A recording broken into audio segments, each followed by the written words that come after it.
સક્ષમ આવા બનાવ બનતી વખતે એ વિચાર કરે કે મારો હાલ શું થશે, મારા ઉપર શું અત્યાચાર થશે, મારા ઉપર શું સજા કરવામાં આવશે।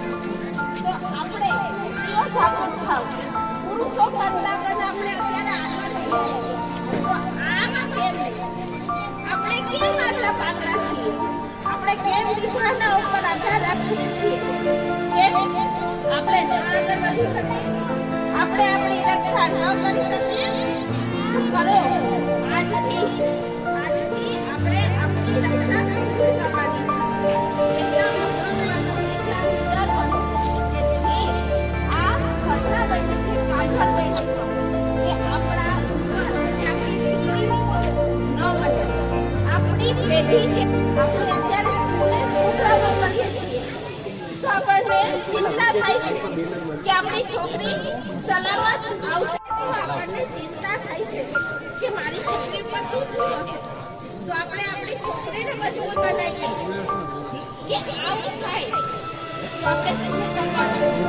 આપણે નથી કહેવાનું કે તું ડરીને બીજા પાસે જતી રહી, આપણે એને હિંમતનો સામનો કરતા શીખવાડવાનું છે। આપણે આપણી છોકરી કોઈ પણ અત્યાચાર સામે વિરોધ કરે, આપણે અત્યારે આપણા મા બાપને નથી કહી શકતા, પણ આપણી દીકરીને એવી શિક્ષા આપો, એવા એને ઉદાહરણો આપો જેથી કરીને એ પોતાને અત્યાચારનો સામનો કરે। સરકાર આ માટે કોઈ જ પગલાં લેવા તૈયાર નથી, કેમ અને આપણે નાત જાતિ કે કોઈ ભેદભાવની બાબત નથી કે સરકાર આવું સમાજમાં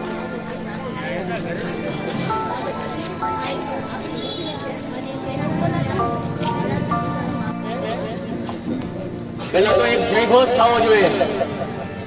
જય ભીમ, જય ભીમ, જય ભીમ, જય ભીમ, જય ભીમ, જય ભીમ।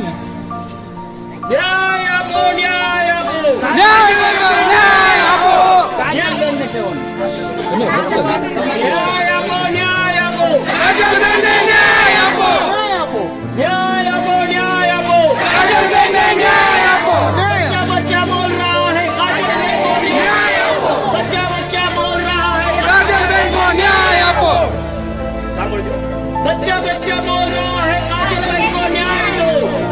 बच्चा बोल रहा है काजलबेन को न्याय दो, बच्चा बोल रहा है काजलबेन को न्याय दो, बच्चा बोल रहा है काजलबेन को न्याय दो, बच्चा बोल रहा है काजलबेन को न्याय दो, बच्चा बोल रहा है काजलबेन को न्याय दो, बच्चा बोल रहा है काजलबेन को न्याय दो, न्याय दो, न्याय दो, काजलबेन को न्याय दो, न्याय दो, न्याय दो, काजलबेन को न्याय दो।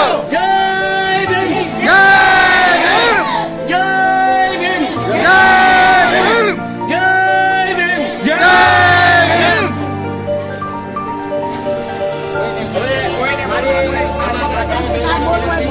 જે કોઈને બે શબ્દ બોલવું હોય શબ્દ રાખી શકે છે, બોલી શકે છે, કોઈ પણ માતા બહેન પોતાનો રજૂ કરી શકે છે।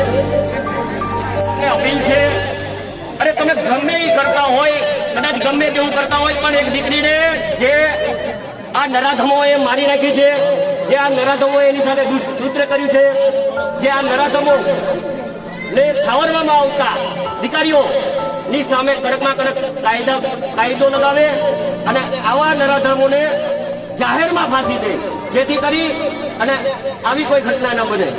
એટલે આપણા લેટરની અંદર ઉલ્લેખ છે ખાસ કે આ પત્ર આપણે એને તમામને મોકલવાના છે, માનનીય મુખ્યમંત્રીથી લઈ અને આપણા જેટલા ધારાસભ્યો છે, સમાજ આયોગી છે, તમામ વ્યક્તિઓને જય ભીમ। હવે આજે કાર્યક્રમની અંદર તમામ પધારેલા છો તેમની આભાર વ્યક્તિ।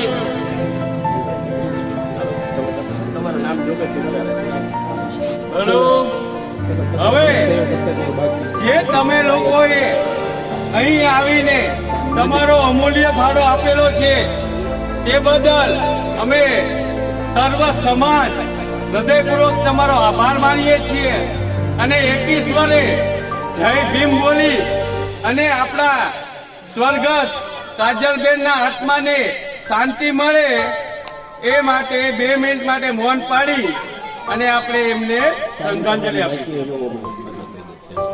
જય ભીમ. 2 મિનિટ માટે આપણે મૌન ધારણ કરીશું.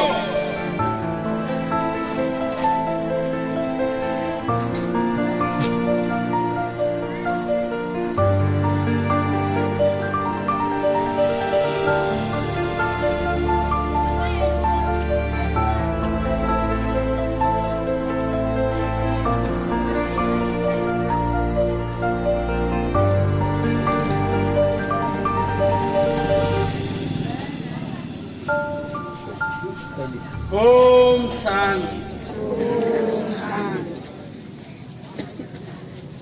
મિત્રો હજી સહી ઝુંબેશ ચાલુ જ છે, એટલે જે લોકોએ સહી નથી કરી હજી પણ સહી કરજો.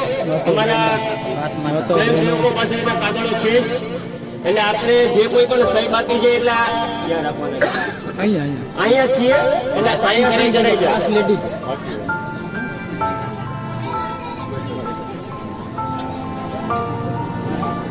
આભાર વિધિ કરીએ ને પટેલ હવે. સૌપ્રથમ તો અહીંયા આવેલા તમામ લોકોનું સ્વાગત છે. મોડાસાના અરવલ્લીના મોડાસામાં રાજ્યની જનતા સાથે જે જઘન્ય અપરાધ કરે છે, સૌપ્રથમ તો એનું અપહરણ કરે છે, ત્યારબાદ એનો બળાત્કાર કરે છે અને ત્યારબાદ એની હત્યા કરે છે. આ એક ખૂબ જ ગંભીર બનાવ છે અને આ બનાવમાં જે પણ કોઈ લોકો જોડાયેલા છે એ તમામ લોકોને કડકમાં કડક સજા મળે. અને આપણા સમાજની વાત નથી, કોઈ પણ સમાજની બહેન દીકરી હોય એની સાથે આ બનાવ ન બનવો જોઈએ. આ ખૂબ જ ગંભીર બનાવ છે અને આમાં જોડાયેલા તમામ લોકોને ફાંસીની સજા મળવી જોઈએ એવી આપણી રાષ્ટ્રીય લેવલે અને રાજ્ય લેવલે મુખ્યમંત્રી, વડાપ્રધાન તમામ લોકોને અપીલ છે. આપણે આપણા સમાજના તમામ ધારાસભ્ય, તમામ સંસદ સભ્ય, રાજ્યસભાના સંસદ સભ્ય તમામ લોકોને આપણે અરજી મોકલવાની છે. અને આની સાથે જોડાયેલા તમામ લોકો, આમાં જે અમુક અધિકારીઓ, જે પોલીસ અધિકારીઓએ એને સાવરવાની કોશિશ કરી છે, જે લોકો આમાં જોડાયેલા હતા, જેને ગુનો કરેલ છે, એ તમામ લોકોને સજા મળે એ માટે આપણે આજે આ કેન્ડલ માર્ચ અને આ રેલીનું આયોજન કરેલ છે. અને આપણી સમાજની વાત નથી, કોઈ પણ સમાજની બેન સાથે આ બનાવ ન બને અને આની સાથે જોડાયેલા તમામ લોકોને ગંભીરમાં ગંભીર, સખતમાં સખત એટલે કે ફાંસીની સજા મળે એવી અપીલ સાથે જય ભીમ, જય રામનગર. જય ભીમ. ખાસ સહી કરવાની બાકી છે. સહી કરીને જજો. દરેક સમાજની દીકરી પર જ નહીં, પણ કોઈ પણ સમાજની દીકરી પર આવી કોઈ પણ ઘટના ન બને તે માટે સરકાર જાગૃત થાય તે વતી સૌની અપીલ છે. જય ભીમ. બેન વિરુદ્ધ નિંદનીય ઘટના બનેલી છે. એ અનુસંધાનમાં એક અમે પત્ર ઝુંબેશ શરૂ કરી છે. જે પત્ર ઝુંબેશની અંદર 1,000 ઉપરાંતની સહીઓ લઈને એ પત્ર અમે મુખ્યમંત્રીને, એના સિવાય અધિકારીઓને પણ એ પત્ર આપેલ છે અને રજૂઆત કરેલ છે. અને એ પત્ર ઉપરાંત અમે એક કેન્ડલ માર્ચ પણ યોજેલી છે, જેની અંદર સર્વ જ્ઞાતિના, સર્વ સમાજના લોકોએ ભાગ લઈને અને તમામ લોકોએ સાથ સહકાર આપીને શ્રદ્ધાંજલિ કાજલબહેનને આપીને આ કાર્યક્રમની પૂર્ણાહુતિ કરેલ છે. જય ભીમ.